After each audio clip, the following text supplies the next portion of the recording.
Hi, Nicole. Hello, my darling. I would like to say thank you for your time. I know you're a very, very busy person, but I feel so privileged to be able to talk to you because watching you online and scrolling through your amazing website, which I'm going to link below as well, it's so inspiring. So if I can Thank just you. start a quick introduction. Nicole Grant, transformational healing coach, EFT, which is Emotional Freedom Technique practitioner. She's got an amazing website called Nicole-Grant.com, where you can find a lot of information about how she can help with anxiety, emotional trauma, self-worth, balancing your life, many more different emotional triggers, as well as some previous resources which I have had a look at as well. She's got an amazing Instagram page as well, which I am addicted to. I'll link that below as well. And you are a beautiful person who wants to spread awareness of emotional healing. So thank you very much for your time. And if we can start with my first question, which is, what inspired you to become a life coach and EFT practitioner? So, first of all, thank you for such a beautiful introduction. It's always nice when somebody welcomes you like that into this beautiful space that you've created. My journey it's been a journey, and I have worked throughout my healing, which started in my mid-20s with various counsellors, therapists, but it was the work that I did with a life coach which really changed my life and really did the start of the deep healing that I needed at that point. It was through a visionary workshop that I did, and I knew I wanted to help people in some way. I knew I wanted to help women so they didn't feel alone in a really dark time. I always felt really alone, and I didn't want anyone else to feel like that. And it was through this beautiful visionary meditation that was being held at this conference that I was at that coaching came to me, and I saw myself doing it. I actually saw myself in the space that I'm in today, in my home, which we didn't even own this home at the time. Wow. So would you say you visualized it? I visualized it. I had this vision of seeing women face to face, of also doing it online, and that's where my coaching journey started. So that was 2018. Wow. And then 2023, I'd had tapping before. I had tapping when I worked with my coach. Well, when I worked with my coach, I still have her now. And I also did this huge group like tapping at this wellness festival I went to. And it was just incredible. And I was like, I need to do that. And it just so happened that this amazing guy who I trained with, he was hosting his course in Bournemouth, where I live. And I was like, oh my goodness. So I booked on and I did it. And it was 3 days of intense clearing and learning and everything else. And it was amazing. And I feel like that Teams with Talking is so powerful. Sometimes life gives you those little signs that just reassure you that you're on the right path. 100%. And it was both of those things, both of those knowings have been like life-changing for me, for my practice, for everyone around me. I feel like the more I learn, the more I can share and help others. So that's, suppose it's covering my second question, which is, your work is all about transformation, and the big lesson from your own journey would be working with healers and coaches yourself, I suppose. Yeah, absolutely. I've tried to go it alone at times, because we do, don't we, as women? We think, no, we don't need any help. We're fine. We can figure this out. This isn't a problem. But no, we all need, at different points in our life, at different waves, we all need help and support. And working with my coach, that was a huge transformational shift for me, for sure. I find that my biggest struggle is to actually asking for help. Yeah.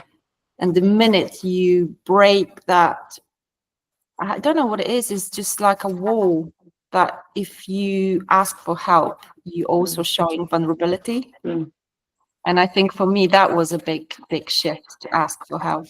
It's a huge shift, but I always ask myself, because I work with so many women, and learning to ask for help and showing vulnerability is something that we almost have to relearn.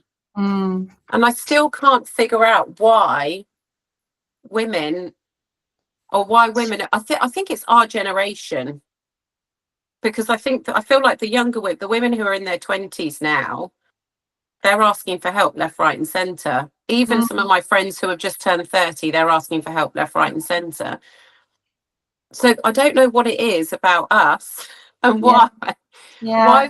why we feel like we just had to. I think maybe it was like that whole independent woman thing. Be an independent woman, you can Yeah. do everything, you can do all the things. So that almost means like don't ask for help. Perhaps it comes from that mentality, but Absolutely. Yeah, yeah. I agree. I agree. It's tough asking for help, Mm. and there's so much help out there. But what would you say is the biggest health struggle, mental health struggle, that you see dealing with women today? What Anxiety. anxiety it is? Anxiety, burnout, overwhelm, overstimulation. Mm. I had one client come to me, and she's actually happy for me to. I never mention her name, but she's always really happy for me to share her story. She was a mum of 3 young children. She was working full time. She did have a husband, but it was just hectic. Did Mm. absolutely nothing for herself, and she felt like, I feel like my skin is crawling, and I'm going completely and utterly mental. Mm. And she was just so burnt out. She was overstimulated from, you know what kids are like, touch, Yeah. let me touch you, let me climb on you, Yeah. Yeah. let me be right up in your face. Need to be in your space I constantly. need I need to be here. So Yeah. she had 3 young children. I know what it's like. What my daughter's 4, so I feel like that with her. She Yeah. had 3 young children, like, that were just constantly on her all the time. She was working full time. She didn't have a moment to breathe. Mm. And then you feel like by the end of the day you're so exhausted that you're like, I'm done, I'm going to bed. Yeah. The problem with that is you then go to bed exhausted, overstimulated, stressed, burnt out, and wake up and do it all again the next day. Mm. So it's about learning. We all have the same 24 hours in a day. It's about learning where you can get that moment of, even if it's 30 minutes a day, an hour would be amazing, but even if it's 30 minutes a day just to yourself to start the day. So she started waking up at 5 a.m. 5 a.m. to get her 30 minutes a day before everything else starts to awaken and, start coming at her. For me, I think one of the worst things is waking up and having a child in your face like this. And I don't mean like that's the worst thing ever, because it isn't. Our children are a gift. But you wake up and you've got a child in your face like this. Can we get downstairs? Can we do playing? And it's like you haven't even woken up, and your nervous system just goes, "Ooh." Yeah. And you're in your mum character rather than Yeah, just be yourself yeah. for a little bit. Yes. Whereas if you can wake up and like do something for yourself, even just for half an hour, you're Mm. already ahead of the game. Yes. Mm, Yes. So I'm very much in the 5 a.m. club, mm, and I love it. And there was a point that my daughter started wake. I've got 3 daughters as well, and one of them started waking up really quickly. I think it was my squeaky floor. She could hear me walking down, because I like to start my day with yoga, yeah, and lemon water, and she could hear me. So what I did, I said to her, I know you're awake, but just give mommy that few, yeah. 20 minutes, half an hour. Mm, And she did, to the point that then she stopped actually waking up, and mm, she has given me that time. And it's incredible how mm, much it means to me in the morning. mm, And then I can be in my mum character, I can mm, be in my work character, I can be mm, everything, study as well. So mm, I've done a few things. mm. But that half an hour, 45 minutes, it's a gold dust. It's everything. Yeah. Absolutely. So I suppose the next question would be, how do you help women work through emotional stress and mental blocks?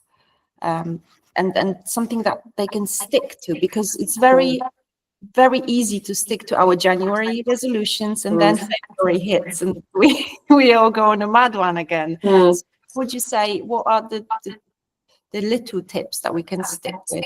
At 5 a.m., I suppose, would be a good one. I would say 5 a.m. It doesn't even have to be 5 a.m. If you're lucky that your children wake up at 7, then it could be 6 a.m. club. Yeah. But it's giving yourself Where are those moms? Where are they? Yeah, I know. Well, because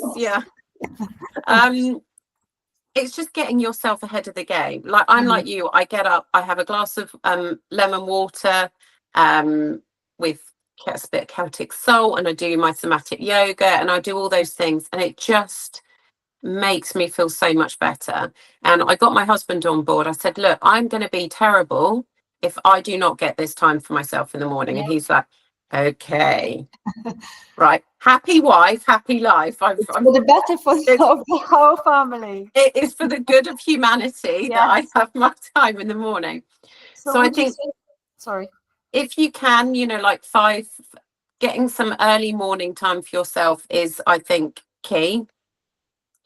I think having a coach, a therapist, somebody where you can go and like just have like your just mental download to, even if it's just once. I have clients that come to me just once a month, just for that, just for somebody to talk to. Yeah. And learning something like EFT, like tapping, which can be used in every day.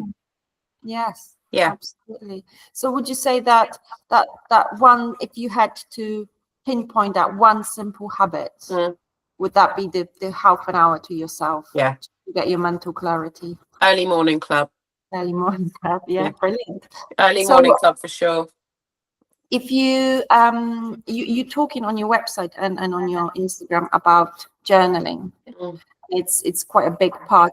I remember doing it as a child because it's one of our school tasks, but I haven't done it in my adult life. So would you say, how would you recommend women starting, and why is it so important? So there's different ways of seeing journaling. I remember having those little diaries with the locks on as a child. Did you have that? Yeah, I had that. With the little key. Loved it. I've still got mine. I've still got them. Yeah. I remember losing the key and then trying to open it with a screwdriver. Yeah. Or like a hairpin or something to try and break into it. So journaling, having a diary, script, whatever you want to call it, it all means the same thing. I think is an incredible practice to do. And there's so many different ways of doing it. You can do it where you do it in the morning and you can write down like 3 things you're grateful for. You can write down how you want to feel on that day. You can write down any plans that you've got that day or what you want to achieve. And then you've got the evening journal time. So the evening journal time is like a download of the day. So you can write how that day's gone. If something's upset you, triggered you, bothered you in whatever way, you can get it down on paper. If something's brought you joy and made you happy, you get it down on paper. If your head has got 1,000 tabs open, you don't want those tabs open before you go to sleep. So get everything that's in your head out onto paper. Okay. Yeah. So for me, I highly recommend having a journal on your bedside table. I love writing down it. I do an evening download of the day. So like I said, anything that's bothered me, anything that's worried me, something that's brought me joy, and then anything that is in my head that I think, I didn't get to do that today, that'll be tomorrow. I get it all out on paper. Because one of the biggest causes of lack of sleep for women, apart from waking children, is our minds are non-stop. Yeah. Our minds don't stop. And I used to wake up in the middle of the night and go, oh, I didn't do that today. I need to remember to do it tomorrow. Like that would wake me up. And then your anxiety kicks in. And you're lying in bed at 3 a.m. You can't sleep because you're so awake and so heightened. Yeah. So I honestly believe that having if you're going to do any type of journaling, have a journal on your bedside table and get everything out. Everything. So what's that one mindset shift that has personally changed your life when it comes to maybe changing your habits or maybe adding something to it? Do you know what? I found this question really interesting because I feel like it's probably changed a lot over the years. But I honestly believe being kind to myself and showing myself the same love and compassion I show others, because the way we talk to ourselves is so detrimental to our mind health. Even you know, I used to call myself an idiot or stupid if I dropped a glass or I did something. Our mind doesn't know that you kind of mean it as a joke. That's going in. That's what you're feeding your mind. So if you're constantly talking to yourself in a negative way, that's what you're feeding your mind. And that's so detrimental to your health. So I think the biggest mindset shift to anyone who's listening who can do this today, and this is free, you can do this yourself, is to look at how you talk to yourself and talk to yourself the way you would a loved one. I remember when, I don't know, even 5 years ago maybe, when somebody told me, oh, just look in the mirror and talk to yourself about what you like about yourself, not the negative, because it's so easy to talk. So easy to do the negative. Just to say the positive. Why do you like yourself, or what's your favorite thing about your body, or about your personality, about your work? It's really hard because we are so easy to pinpoint faults, especially with ourselves. I remember watching something about don't remember who it was, looking at a picture of yourself when you were little. You would never say those things that you tell yourself. You would try to inspire her and motivate her and just embrace the beauty within that little girl. And it's so hard to say it to yourself when you're an adult, which is, it's scary, I would say. Next, we've got, what's one thing that you wish more women knew about their own bodies? The hormones. And I knew you'd like that answer. Love it. I will tell you why right now, because our hormones are wild. Like, we are such beautiful, complex human beings, us women.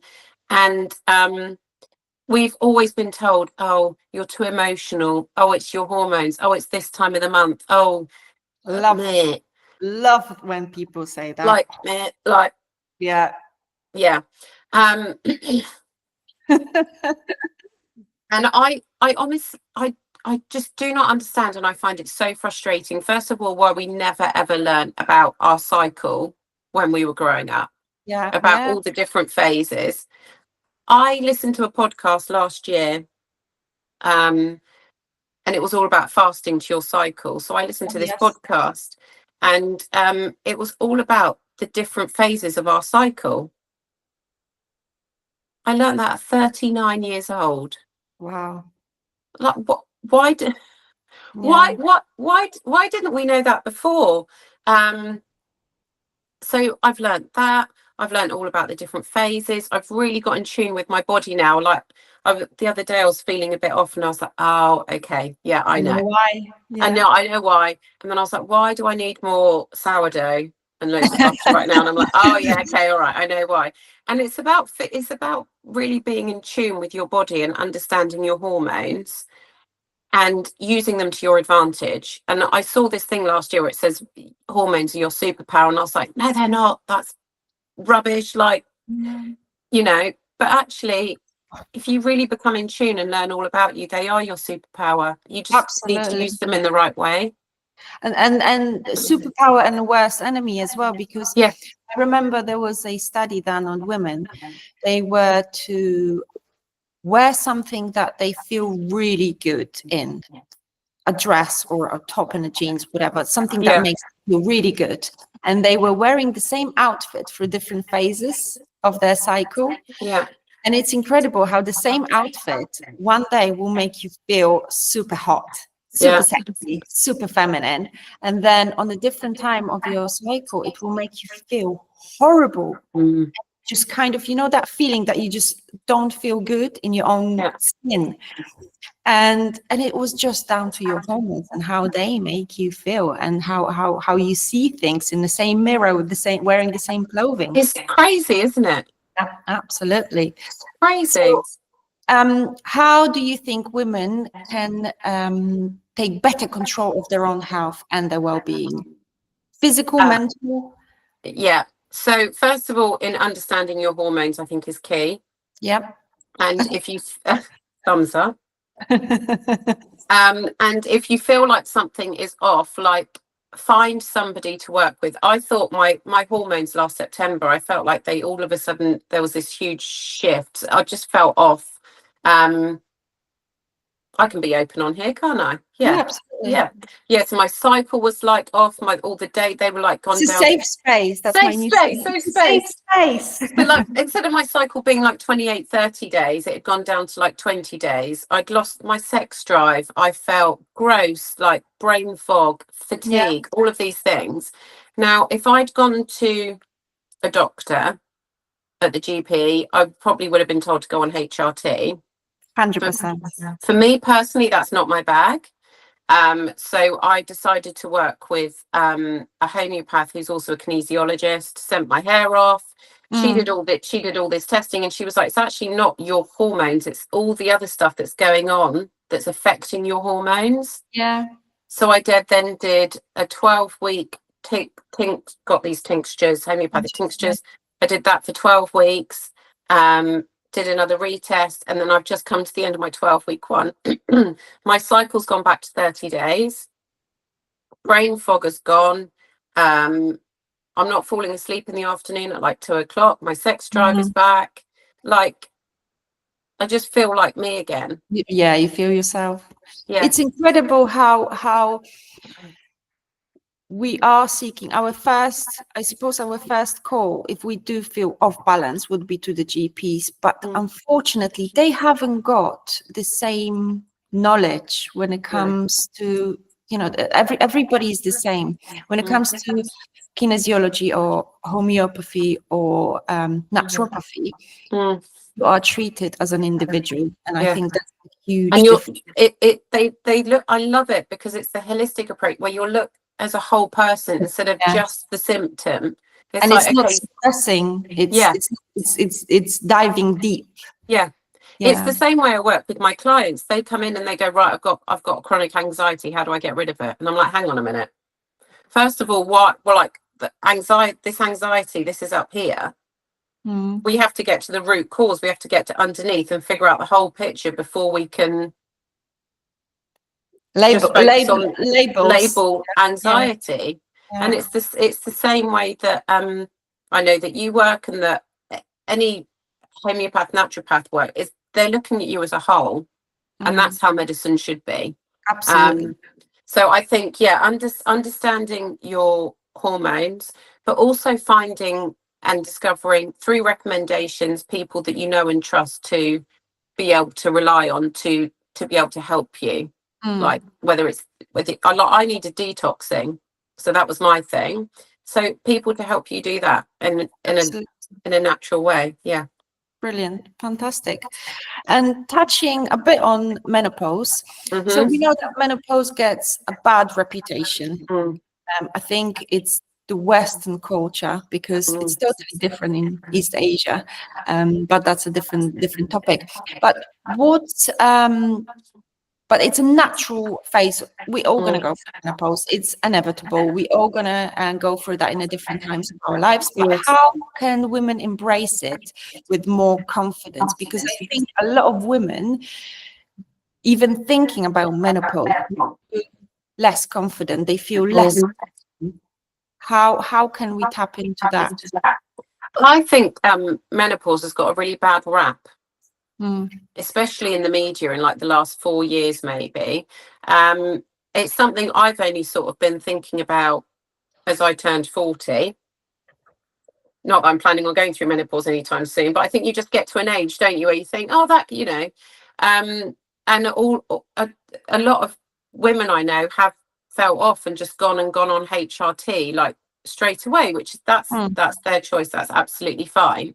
But I remember my mum, I asked my mother-in-law, I said, did you guys, what was menopause like for you? They were like, it was fine. It was just a natural thing. And actually, I think if you're eating the right foods and looking after yourself, and perhaps we all need to, I do believe we all need to do regular detoxes with how much toxicity there is around. Even if you're like, I try and live as low tox as possible, and I know you too, but even with that, you still need to do detox. So if you're regularly detoxing your body, looking after your mind health and your gut health, which are very much related, then you shouldn't, people might, but menopause shouldn't be an issue. Just another phase in your life. It's just another phase in life. Am I wrong? No, well, I actually feel this very, very, very similar. And not only that, I also learned that what happens with us women when we go through menopause is very much the same to what happened when you go through pregnancy. Your hormones are off, your senses are off. But obviously, when you're pregnant, you are in that glorified period of your life because you are growing a child, and everybody tells you how beautiful you look, even if you are swollen as an elephant. Yeah, and bright red and hot. Exactly. Yeah. But with menopause, because you passing certain stage in your life, people do tend to think that you're just aging, you're just getting old. However, I found that in Japan, there is a term called kontiki, which means it's a new beginning, new time for you. You being reborn. It's another rebirth, isn't it? You don't have to do certain things. You don't have to, be certain way. It's like a new time for you in your life. And I actually 100% agree. I know that there's a lot of women that struggle with a lot of symptoms, and I feel like there's not enough research still when it comes to helping with those symptoms. But it's no different than catching the same virus. One person will go through stupid symptoms and really struggle. Another person will have it quite mild. It could be purely because they have different lifestyles, because they eat differently. And as we know, the brain-gut connection is huge. Is there is our vagus nerve, the direct motorway, as I call it, and they look after each other. If we don't look after one, the other one will be messed up, and vice versa. So yes, I 100% agree. 100%. I think if the fear around it has been like, oh, you'll put on weight, you're going to have really heavy periods, then you're not, then you're going to feel really tired, sluggish. There's always all of this negative stuff. So you feed that into women's minds. That's how powerful your mind is. Oh, okay, right. Well, that's what's going to happen then. Absolutely. The amount of women I hear, oh, it's all downhill from 40. You're going to get fatter. You won't be able to lose weight. All of this. And I'm like, why are you listening to this? Or the other way harmful. They will start eating rubbish, put lots of weight, and then blame it on menopause. Actually, like you say, it's just another natural phase of life. And if you are suffering, if it is kicking your butt, then find somebody to help you. Like you can find somebody who will look at you as a whole and get some support to support your body going through it. So would you say that the biggest challenges that women facing during menopause, it's how would you manage that more holistically? Would you say that start with your diet, with I would say look at what you're eating, cut down on ultra processed food, which is just full of rubbish. Walk, like if you don't want to, I know not everyone likes exercise and yoga and stuff, but walk, like Get out for a walk every day to get your daily dose of dopamine and oxytocin, serotonin, endorphins. Listen to good things. Feed your mind with good things. And that's from the TV and from what you're listening to. Don't listen to stuff that is going to say, well, you're going to get fat and you're going to get really heavy periods. Yeah. And don't feed your mind that stuff, because that, if that's in, that's what your mind is going to focus on subconsciously, and that is what is going to happen. So true. Approach it in a more for me, holistic health is my go-to for everything. If my kid gets sick, if they get hurt, if my drawer of homeopathy and everything at home is like, and the kids know. You have to send me a picture. The kids know. My 4-year-old mummy goes, "Mummy, he's got a cough. Shall I tell his mummy he needs a remedy?" And I'm like, "That's really sweet, darling, but not today." That's not everyone else's approach. It's lovely. It just proves that. I made a post the other day. If we don't educate ourselves, how can we educate our children? Exactly. Yeah. And I feel like more so now, more so since COVID and the NHS being completely like whatever. That's another podcast. We have to take care of our health. We are the only people who can take care of our health. And if you can take care of your health through daily movement, through what you're putting inside your body, through what you're feeding your brain, those 3 things are a great place to start. So your choice would be definitely natural approach, but what about hormonal therapy? How do you feel? Do you have any opinion about hormonal therapy? I feel like there's too many people. I don't want to be one of those people on the internet that hasn't gone through something yet, so to say, like, hell to the no. But I do know, because I know me, hormonal therapy wouldn't be something that I would choose to use. I would very much go down the holistic route. And I think, homeopathy has been around since the war, since there used to be homeopathic hospitals, for crying out loud, until the pharmaceutical company and Sandex on the top of the hospitals. And until the pharmaceutical industry started being created. I just think there's lots of other things you can do. I think modern medicine is perfect in an emergency, and there is absolutely always time for it. But I do think that holistic medicine is the way forward. I couldn't agree more, as you know. But some people might be listening going, "Oh." I know it. This. You know what?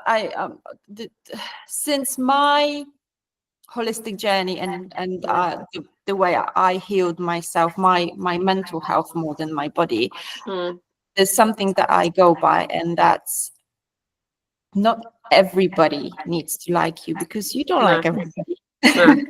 And I think there's always, whatever's going to happen in your life and whatever your opinions, and we are all allowed our own, opinions. You can't please everybody, so don't be a hater.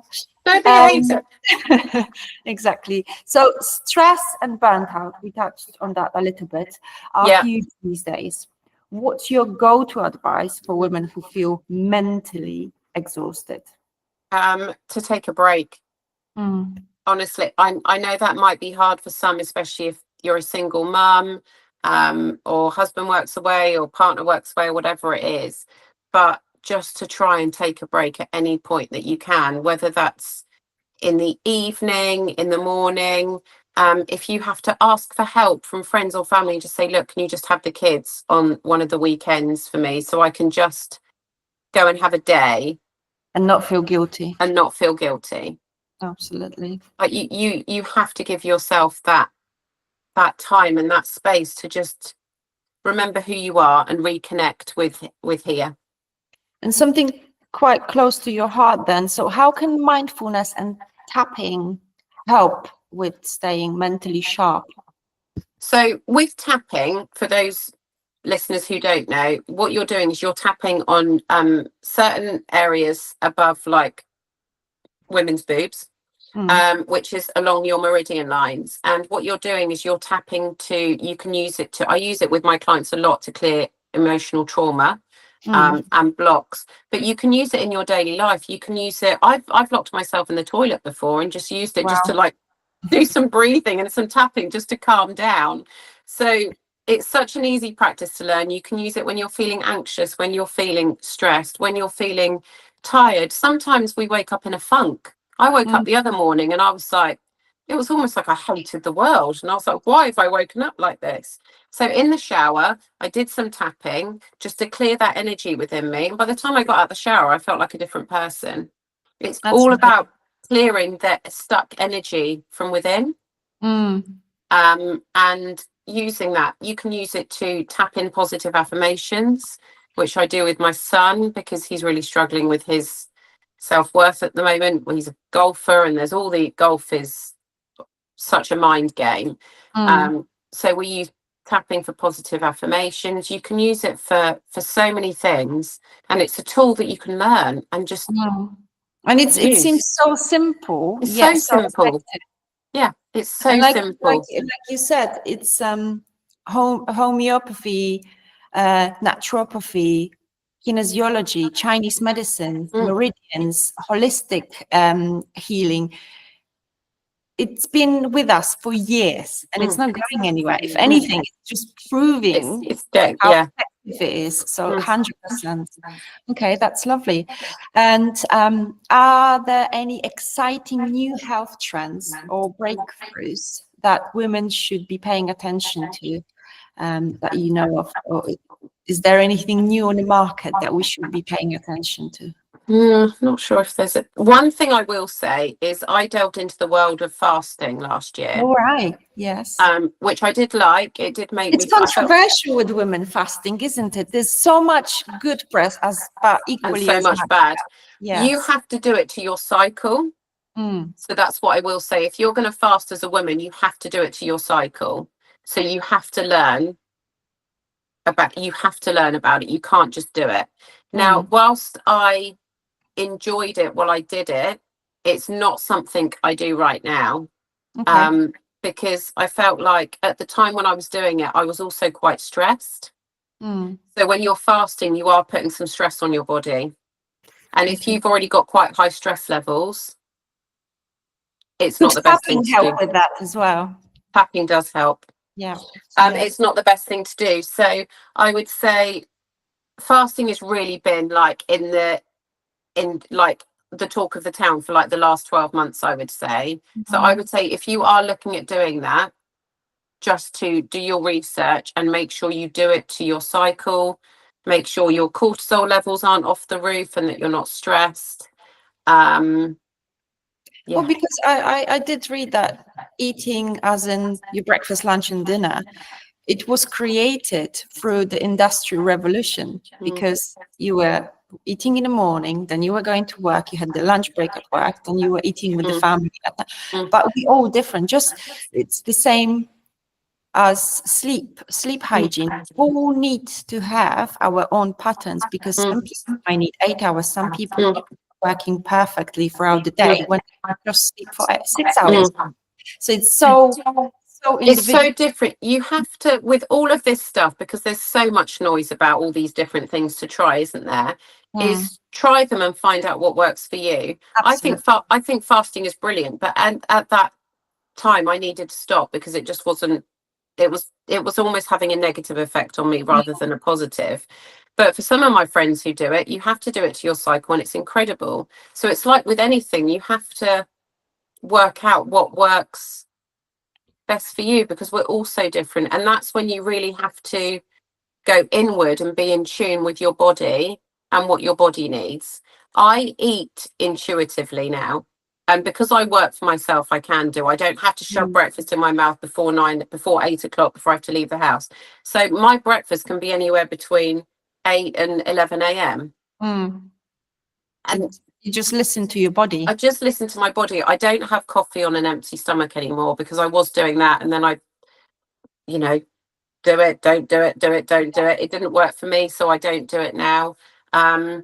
There's so much noise about everything. And what I would say is try not to get overwhelmed by the latest health craze. Do your research and figure out if it's the right thing to you, and listen to your body, and you'll figure out the balance and the way.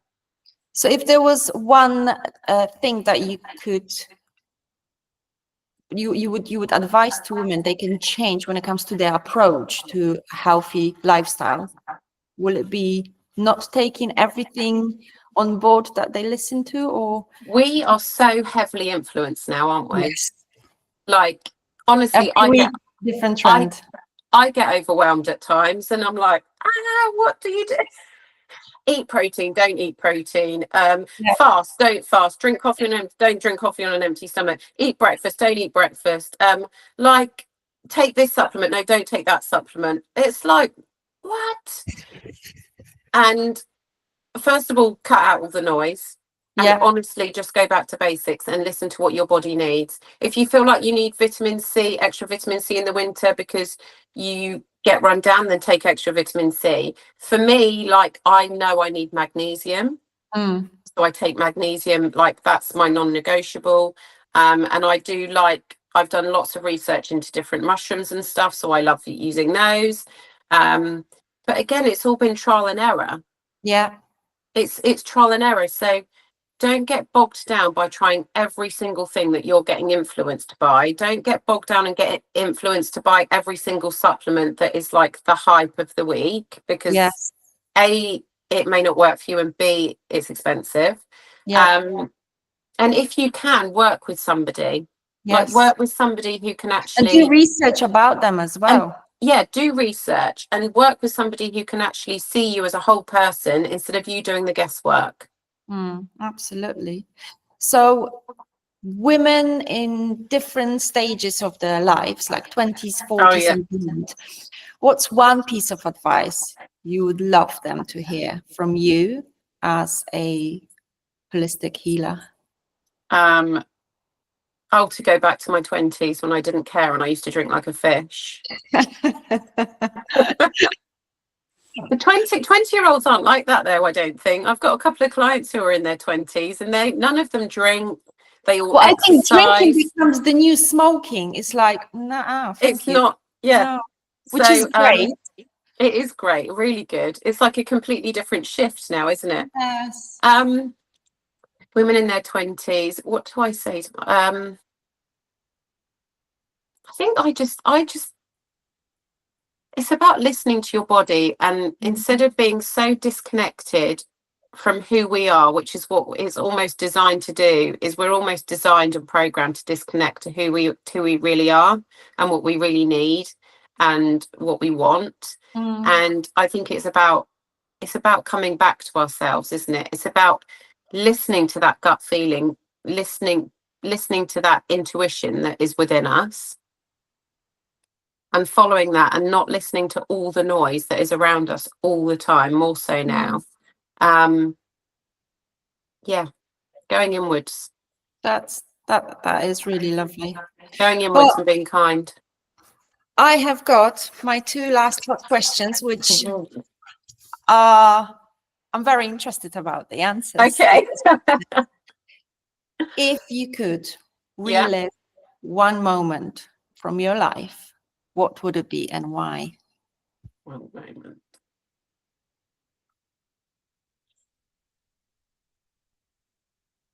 Okay. There's several moments. One moment isn't fair. I'm going to use the one moment that has happened most recent to me, because it was I almost had like an epiphany.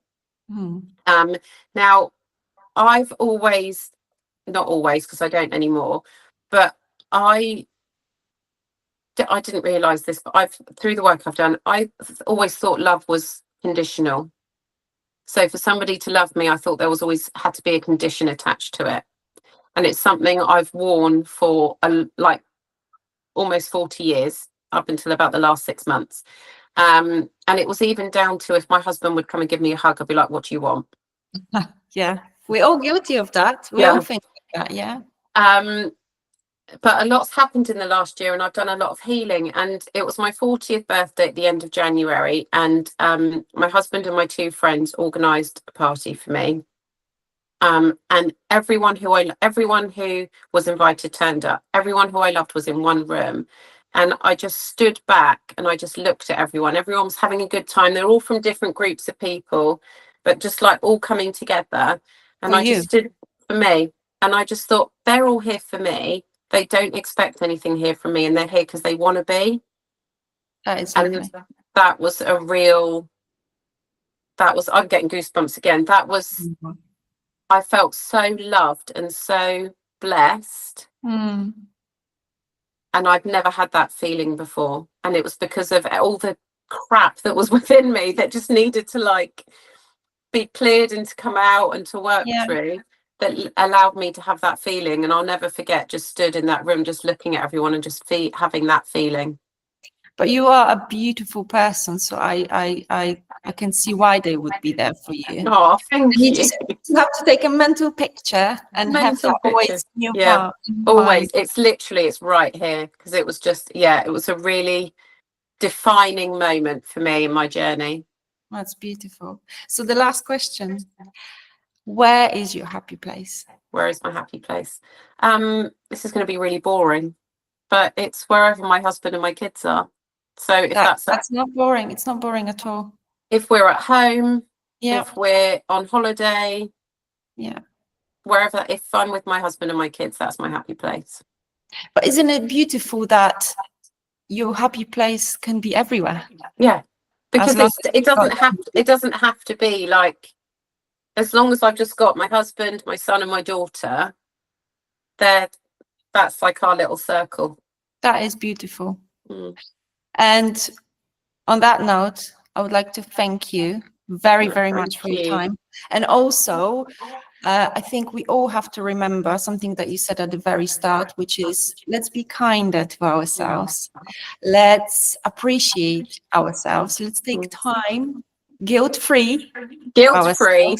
Yeah, definitely. And we know that the guilt of being a mother doing something for herself, or taking time out, can be very, very can be difficult, because we don't know how to do that, and we feel guilty when we do. So let's not do that. Let's be kind. Let's be loving. Be kind. Ask for help. Show vulnerability. And if anybody would like to find out more about what you've got to offer, I would highly recommend visiting your Instagram, which I'm going to tag below, but also your beautiful website, because your website is beautiful, and that's Nicole-Grant.com, which is really, it's like a window opening to so many different techniques that you can help with women that struggle with anxiety, with trauma, emotional difficulties. And let's not be scared of asking for help, because there's so much out there. And I would highly recommend tapping in to you to show them into themselves. Thank you so much, Cassia. It's been fun. Thank you. It's been a lot of fun. So I have really appreciated the time. Thank you. Thank you for having me. We could probably talk for hours. We really could. I know we could. But thank you so much for your time. Have a lovely rest of the day. And I hope everybody's going to visit your page. See you soon. Thank you so much. Bye. Yay.